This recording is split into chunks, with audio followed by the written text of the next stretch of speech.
Assalamu alaikum. My name is Wahid Mustafa. I'm your mathematics teacher. Today we are going to discuss Afaqsan series grade 5 mathematics last chapter that is about data handling. इस chapter के अंदर हम different चीज़ों को समझेंगे। सबसे पहले हम डाटा के बारे में बेसिक आइडिया लेंगे, उसके बाद हम एवरेज के कॉन्सेप्ट को देखेंगे। देन हम इस क्लास के अंदर ये भी सीखेंगे कि किस तरह से हम बार ग्राफ को एक्चुअल में बनाते हैं। उसके बाद हम एक बार ग्राफ को सिंपली रीड करना सीखेंगे। सबसे पहले हम चलते हैं डाटा के ऊपर। डाटा बेसिकली क्या होगा कि द कलेक्शन ऑफ इंफॉर्मेशन। अगर आपके पास एक क्लास के डिफरेंट बच्चों के नेम मौजूद हैं तो इसका मतलब है ये आपके पास एक डाटा है। अगर आपके पास क्लास में एक टेस्ट हुआ और उसके सारे स्कोर आपने नोट डाउन कर लिए तो ये अब आपके पास एक डाटा है। अभी आपने इस डाटा के ऊपर कोई भी प्रोसेस नहीं किया, बिकॉज प्रोसेस्ड जो डाटा है वो आपके पास इंफॉर्मेशन में चेंज हो जाता है। सबसे पहले यहां पर हम एक कॉन्सेप्ट सीखना जा रहे हैं दैट इज अबाउट एवरेज। हम डिफरेंट चीज़ों की एवरेज को कैलकुलेट करते हैं। अब एवरेज का एक्चुअल में मतलब है क्या?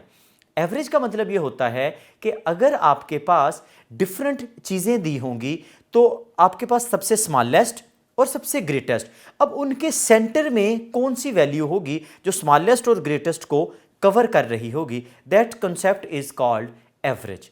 अब यहां पर एवरेज के लिए एक फार्मूला भी यूज होता है। The formula says average is equal to sum of quantities divided by number of quantities. हम इस कॉन्सेप्ट को क्वेश्चंस के साथ सीखने में कोशिश करते हैं।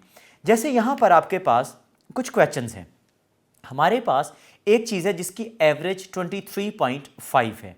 नंबर ऑफ क्वांटिटीज आपके पास 5 हैं। We have to calculate the sum of quantities. First I write the formula was average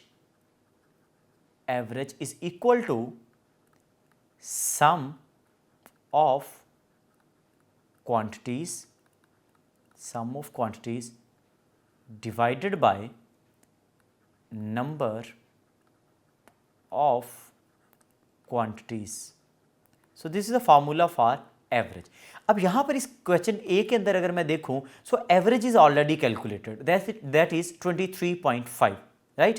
So the average is 23.5. Next, the sum of quantities. We have to calculate this sum, right? So we don't know the value for the sum. So I will write like sum of quantities as it is. Now number of quantities is given and this is 5. So you see 5 is dividing on this side. If I shift 5 to the left side, so we will say 23.5 multiply by 5. So यहाँ पर अगर मैं 23.5 को multiply करूँ 5 के साथ, ये working आप रफ के अंदर इसको कैलकुलेट कर लेंगे। So 5 times 5 is 25, then 2 is carry. Now 5 times 3 is 15 times plus 2, that is 17, and 1 is carry. Now 5 times 2 is 10 plus 1, that is 11, and point must be here. So the final answer is 117.5. So this is your sum of quantities, right? Next हम एक ऐसा question solve करने लगे हैं जिसके अंदर हमें average को एक्चुअल में कैलकुलेट करना होगा। इसके लिए मैं पार्ट बी का यूज़ कर रहा हूँ। बी के अंदर हमें एवरेज को कैलकुलेट करना है। Number of quantities is already given and similarly sum is given. So इसके लिए हम चलते हैं ब्लैक स्क्रीन के ऊपर। इसके अंदर सबसे पहले अगर मैं फार्मूला मेंशन करूँ तो एवरेज का फार्मूला हमारे पास था सम of quantities divided by number of quantities. So ऊपर आपके पास सम आएगा और नीचे आपके पास टोटल नंबर आएगा। यहाँ पर अगर मैं सम की बात करूँ तो हमारे पास सम में टोटल था 234. Number of quantities were totally 6. So this will be equal to average. Now if I divide 234 by 6, we have 6 times 3, that is 18. Subtracting this value, we have 5. 4 is moving downward. So 5, 6, 9 times is 54. So the remainder is 0. So we will say the answer is actually 39. So 39 is actually average. अब average के concept को आप real life में कहाँ पे use करते हो? जैसे मान लीजिए आपके पास एक क्लास टेस्ट हुआ, आपके पास टोटल 5 मैथ्स के टेस्ट हुए हैं। आपके फर्स्ट टेस्ट के अंदर आउट ऑफ 10 ये सारे टेस्ट मौजूद थे। आपके पास फर्स्ट में, मैं यहाँ पर अगेन इसको क्लियर करने के बाद यहाँ पर एक और स्क्रीन पे आपको लेके आना चाह रहा हूँ। यहाँ पर आपके पास टोटल 5 टेस्ट हुए। So there were total test 1 2 3 4 and 5। So there are total 5 test, right. अब आपने ये सारे टेस्ट के जो मार्क्स थे वो आउट ऑफ 10 थे। आपने फर्स्ट टेस्ट के अंदर 8 मार्क्स स्कोर किए, सेकंड टेस्ट के अंदर आपने 10 आउट ऑफ 10 स्कोर किए, थर्ड टेस्ट के अंदर लेट सपोज आपका टेस्ट अच्छा नहीं गया, आपने 5 स्कोर किया, 4 के अंदर आपने 9 और 5 के अंदर आपने 7 स्कोर किए। ये आपके टोटल टेस्ट हुए। नाउ अब आपको देखना है कि मेरे इन टेस्ट की एवरेज क्या होगी। तो एवरेज के लिए मैं क्या करूँगा, टू कैलकुलेट द एवरेज, मैं इन सारे मार्क्स को ऐड करूँगा, 8 प्लस 10 प्लस 5 प्लस 9 प्लस 7, और मैं इसको डिवाइड कर दूंगा टोटल नंबर ऑफ टेस्ट पे। There were total 5 test, right. So अगर मैं इनका टोटल करता हूँ ऐड करते हुए, so we have 8 plus 10 that is 18, 18 plus 5 that is 23, 23 plus 9 that is 32, and 32 plus 7 that is 39 divided by 5. Now if I divide 39 by 5, so we have 5 7 times 35, 4 point लगा के 0 लगाएंगे, so 5 8 time is 40, this is 0. So your answer is actually 7.8. अब इस 7.8 का मतलब क्या हुआ? 7.8 का मतलब ये हुआ कि ऑन एन एवरेज आपके जो मैथ्स के अंदर स्कोर आ रहे हैं वो 7.8 हैं आउट ऑफ 10। बट आपने देखा असल टेस्ट के अंदर ऐसा नहीं था। आपके 7.8 एक भी दफ़ा स्कोर नहीं हुए, आपके 10 स्कोर भी हुए, आपके 5 भी हुए। बट एवरेज आपको क्या करती है, उन सारी चीज़ों के बारे में एक टोटल ओवरव्यू देती कि आप नॉर्मली तौर पर आप कितना स्कोर कर पा रहे हैं। That is 7.8 in this case. Next हमारे पास यहाँ पर कुछ और क्वेश्चन मौजूद हैं जिसके अंदर हमें यह बताना होगा कि एक प्लेयर की एवरेज कितनी है या एवरेज कैपेसिटी कितनी है। तो इस तरह से आप फार्मूला को यूज़ करते हुए ये गिवन क्वेश्चंस को सॉल्व कर सकते हैं। नेक्स्ट अब हमारे पास कॉन्सेप्ट आ रहा है बार ग्राफ का। प्रीवियस क्लासेस के अंदर आपने बार ग्राफ के कॉन्सेप्ट को सीखा तो था, बट वहाँ पर जस्ट आपने रीड करना सीखा था। यहाँ पर हम एक्चुअल में सीखेंगे कि बार ग्राफ एक्चुअली किस तरह से ड्रॉ किया जाता है। सो सबसे पहले हम चलते हैं बार ग्राफ को समझने के लिए हमें कुछ पार्ट्स को समझना होगा। यहाँ पर आपको एक ग्राफ बना नजर आएगा। इस ग्राफ के अंदर आपको 2 एक्सेस नजर आएंगे। The first one is horizontal axis, second one is vertical access. Horizontal axis हमारा x के साथ और वर्टिकल एक्सेस हमारा y के साथ डिनोट किया जाता है। फिर आपके पास उन्हीं एक्सेस के ऊपर कुछ स्केल यूज़ किए जाते हैं। जैसे यहाँ पर आपको 1 2 3 4 6 इस तरह से स्केल नज़र आ रहे हैं। देन हमारे पास कुछ लेबल्स हैं। लेबल्स में बताया जाता है कि ये जो 1 2 3 5 है ये किस चीज़ को रिप्रेजेंट कर रहे हैं। जैसे these are number of students और below there are grades, 1 grade 2 grade 3 and 4। यहाँ पर आपको उसका एक टाइटल नज़र आ रहा होगा। So this is about students wearing glasses. हम यहाँ पर एक एक्चुअल में ग्राफ बनाना सीखते हैं और फिर देखते हैं कि हम उसको किस तरह से ड्रॉ करते हैं। सो यहाँ पर अब हमारे पास एक क्वेश्चन है, हम इसको एक्चुअल में सीखते हैं कि किस तरह से हम बार ग्राफ को बना सकते हैं। यहाँ पर ये आपको डाटा नज़र आ रहा होगा, इसके लिए मैं आपको लेके जाना चाह रहा हूँ ब्लैक स्क्रीन के ऊपर। यहाँ पर हम एक्चुअल में बार ग्राफ को सीखेंगे। बार ग्राफ को बनाने से पहले हम सबसे पहले तो यहाँ पर 2 स्ट्रेट लाइंस लगाएंगे, जिसके अंदर हमारी एक लाइन इस तरह से वर्टिकल रहेगी एंड सिमिलरली हमारे पास एक सेकंड लाइन होगी जो इस तरह से हॉरिजॉन्टली ड्रॉ की जाएगी। यहाँ पर आप इस तरह से so we have X axis here, we have Y axis here.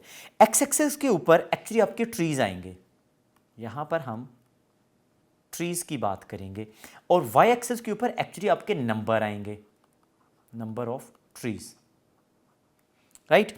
अब यहाँ पर एक्चुअली मैं यहाँ पर बनाना चाह रहा हूँ कि मेरे पास कौन कौन से ट्रीज हैं। तो ट्रीज के अंदर बात हुई है ऑरेंज की, मैं यहाँ पर सारे नेम लिखूंगा। We have orange, we have mangoes, we have apples, we have plum, we have bananas, right अब आपके पास टोटल 5 टाइप्स हैं यहाँ पर फ्रूट्स के, राइट यहाँ पर अब आपको क्या करना होगा, अपना डेटे को देखना है उसके अंदर कौन सी वैल्यू सबसे कम है। अगर मैं देखूँ तो प्लम की तादाद सबसे कम थी जो कि 10 है, और सबसे ज़्यादा वैल्यू एप्पल की है जो कि 30 है आपके पास। सो मेरी वैल्यूज़ 10 से लेकर 30 तक सारी वैल्यूज़ को कवर करेंगी। अब मुझे एक सूटेबल स्केल को चूज़ करना होगा, मुझे एक ऐसा स्केल लेना है जिसके अंदर सबसे छोटी वैल्यू भी कवर हो और सबसे बड़ी वैल्यू को भी लिखा जाए। सो उसके लिए मैं जो स्केल चूज़ कर रहा हूँ, लेट सपोज मैं यहाँ पर, अब स्केल पे आपके कोई रिस्ट्रिक्शंस नहीं हैं, आप 3 का गैप ले सकते हो, आप 4 का गैप ले सकते हो, सिमिलरली आप 5 का गैप भी ले सकते हो। लेट सपोज मैं यहाँ पे 3 का गैप लेता हूँ, तो we have 3, 6, 9, we have 12, 15, then we have 18, we have 21, 24, 27, 30, 30 was the maximum value, तो मैं यहाँ पे 30 पे स्टॉप कर जाऊँगा। यहाँ पर आपने एक प्रॉपर स्केल की मदद से यूज़ करना है और कोशिश करनी है कि यहाँ पर ये जो गैप्स हैं बिटवीन दीज वैल्यूज़ ये एग्जैक्टली आपके सेम हो। सो सबसे पहले अब हमारे पास बार ग्राफ को बनाने के लिए, because we are going to draw bar graph है, राइट। तो बार ग्राफ का मतलब है कि वहां पर कुछ बार्स बनेंगे। सबसे पहला बार बनेगा ऑरेंज का। ऑरेंज के अंदर अगर मैं वैल्यू देखूं वो 18 तक है, तो आप यहां पे क्या करेंगे, ऑरेंज के लिए इस तरह से एक स्ट्रेट लाइन लगाएंगे जो कि बिल्कुल 18 तक जाएगी। यू सी, लाइक 18 के बिल्कुल इक्वल। यहां पर थोड़ा सा इस साइड पर और बिल्कुल स्ट्रेट अब आप नीचे आ जाएंगे लाइक दिस। सो ये आपने फर्स्ट बार बना दी जो कि आपके पास ऑरेंजेस के बारे में थी, तो ये फर्स्ट बार आपकी होगी। अब आपने ये जो बार की विड्थ है इसको जहन में रखना है और कोशिश करनी है बाकी सब के अंदर भी आपकी जो विड्थ है वो सेम होनी चाहिए। Okay, so next is about mangoes. Mangoes की टोटल तादाद 24 है, तो 24 एक्चुअली आपका इस जगह पे। सो यहाँ पर अगेन उसी तरह से मुझे एक प्रॉपर स्केल की मदद से बार को ड्रा करना होगा। बिल्कुल नीचे आ जाइए, सिमिलरली दूसरी साइड से। तो this is a bar for mangoes. Apples पे चलिए, तो एप्पल्स की तादाद 30 है, तो अगर मैं 30 के बिल्कुल सामने चला जाऊँ, सो मुझे ऑलमोस्ट यहाँ तक जाना होगा, इस लाइन तक। सो यहाँ पर अब दोनों साइड से आप इसको नीचे ज्वाइन कर दीजिए। So we have, actually let me write it again, like this, apples here, and similarly on the other side we have, for plum we have 10, so this is 9, और 9 से slightly अगर मैं ऊपर जाऊँ तो यहाँ कहीं पे आपका 10 हो जाएगा, राइट।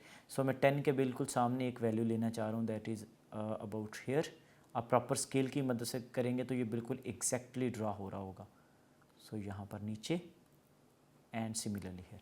नेक्स्ट हमारे पास लास्टली बनाना है जो कि टोटल में 15 थे। आपको प्रॉपर एक स्केल अच्छे से चूज़ करना है। मैंने यहाँ पे कोशिश की थी क्योंकि नंबर 3 के मल्टीपल्स में आ रहे थे, तो मैंने इसीलिए 3 का गैप लिया। तो यहाँ पर अब आपके पास बनानास लिखे जाएंगे। सो अब यहाँ पर आपके पास ये वर्ड सारे ग्राफ कंप्लीट हो गए। जस्ट आप उनको आप इस तरह से शेड कर दीजिए, तो ये अब आपकी बार्स कंप्लीट हो चुकी हैं यहाँ पर इस तरह से।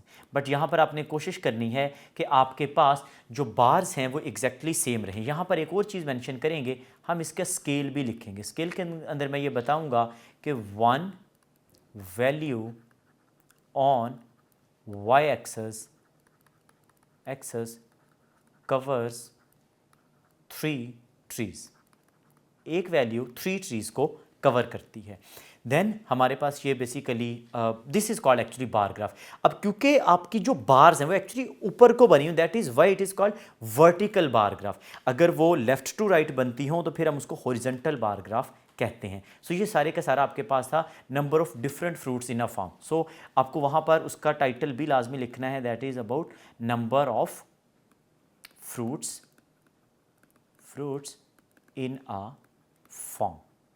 सो ये अब आपके पास उसका टाइटल भी लिखा जाएगा। नेक्स्ट अब हमारे पास आसान सा काम है, that is about reading bar graph. इसके अंदर बार ग्राफ आपको ऑलरेडी बना हुआ नजर आएगा, जस्ट आपको उसे रीड करना है। सो उसके लिए हमारे पास कुछ क्वेश्चंस हैं, उसको हम सॉल्व करते हैं। जैसे मान लीजिए यहां पर आप पहले क्वेश्चन को अच्छे से पढ़िए। The following bar graph represents the run scored by a player during 5 matches. 5 matches के अंदर एक प्लेयर के स्कोर्स हैं, right. Read and interpret the bar graph. Interpret means you have to answer some questions, right. So there is a matches on X axis and score on the right axis. अगर आप gap देखें तो 10 का gap है, 10, 20, 30, 40, 50, 60 and so on. Match 1 के अंदर उसने total 60 score किए, मैच 2 के अंदर उसने 30, मैच 3 के अंदर चलते जाइए तो 120, मैच 4 में 20, मैच 5 के अंदर 80। सो ये कुछ क्वेश्चंस हैं, हम इसको सॉल्व करते हैं। First question says how many runs did he score in match 3। सो मैच 3 को देखिए, this is the match 3, top पर चलिए। So this is actually 120, so answer is 120, simple. How many more runs did he score in match 1 then match 2। More runs, इसका मतलब वो difference पूछ रहा है किसका भला, मैच 1 का एंड मैच 2 का। मैच 1 में देखिए कितने स्कोर थे उसके 60, मैच 2 में कितने हुए 30, तो कितना गैप हुआ। सो अगर मैं 60 में से 30 को माइनस करता हूं तो इसका आंसर हो जाएगा 30। Next, in which match did he score the least runs. Least runs का मतलब देख लीजिए किसका बार ग्राफ सबसे छोटा है।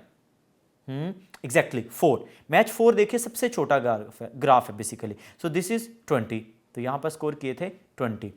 अब यहां पर देखिए, अब बच्चे यहां पर क्वेश्चन में मिस्टेक करते हैं, he is asking in which match.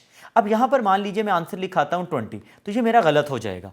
The reason is कि उसने ये नहीं पूछा कि सबसे लीस्ट जो स्कोर है वो कितने हुए हैं, उसने उस मैच का नाम पूछा है। तो यहां पर मुझे आंसर लिखते हुए लिखना चाहिए मैच 4। फिर वो कह रहे हैं in which match did he score the most runs. Again most runs match हुए हैं इन मैच 3 में, स्कोर कितने हुए हैं ये नहीं पूछा, उस मैच का पूछा, तो मैच 3 है। How much did he score in 5 matches all together. I guess ये आप इजीली कर सकते हो, जितने भी आपके स्कोर्स हैं सबको आप क्या करेंगे, टोटल ऐड करेंगे। हाउ मैनी, सबको सम कर दीजिए तो ये आपका ऑल टुगेदर आ जाएगा, 60 + 30 + 120 + 20 + 80। So this is your final answer. How many fewer runs did he score in match 5 than match 3? ये बिल्कुल जस्ट लाइक मोर रन्स है, ये भी आपको डिफरेंस फाइंड करना होगा। मैच 5 में अगर मैं देखूं तो 80, मैच 3 के अंदर अगर मैं नोटिस करूं तो 120, राइट। So 120 - 80 is 40। सो मैं कहूंगा मैच 3 के अंदर, मैच 5 के अंदर एक्चुअली उसने 40 स्कोर कम किए हैं एज कंपेयर टू मैच 3। सो ये था रीडिंग बार ग्राफ, जो कि बहुत आसान है। समटाइम आपको ग्राफ हॉरिजेंटली बना नजर आएगा, समटाइम आपको ग्राफ वर्टिकली बने नजर आएगा। सो ये आपका टोटल यहाँ तक था चैप्टर नंबर 9। इसके साथ ही हमारी ये बुक कंप्लीट हो गई। इसके अंदर हमने चैप्टर नंबर 1 से लेकर चैप्टर नंबर 9 के अंदर डिफरेंट कॉन्सेप्ट्स को देखा। इसके अंदर जो आपके स्टार्टिंग वाले चैप्टर थे जो कि इंतहाई इंपॉर्टेंट हैं, उनको अगेन एंड अगेन देखिए। जो कॉन्सेप्ट्स आपको समझ नहीं आते उनके वीडियोस को अगेन एंड अगेन देखिए, उनके कॉन्सेप्ट्स को पढ़िए, समझने की कोशिश कीजिए। होप सो आपको चीज़ें क्लियर हो जाएंगी। अपना ख्याल रखिए। अल्लाह हाफिज़।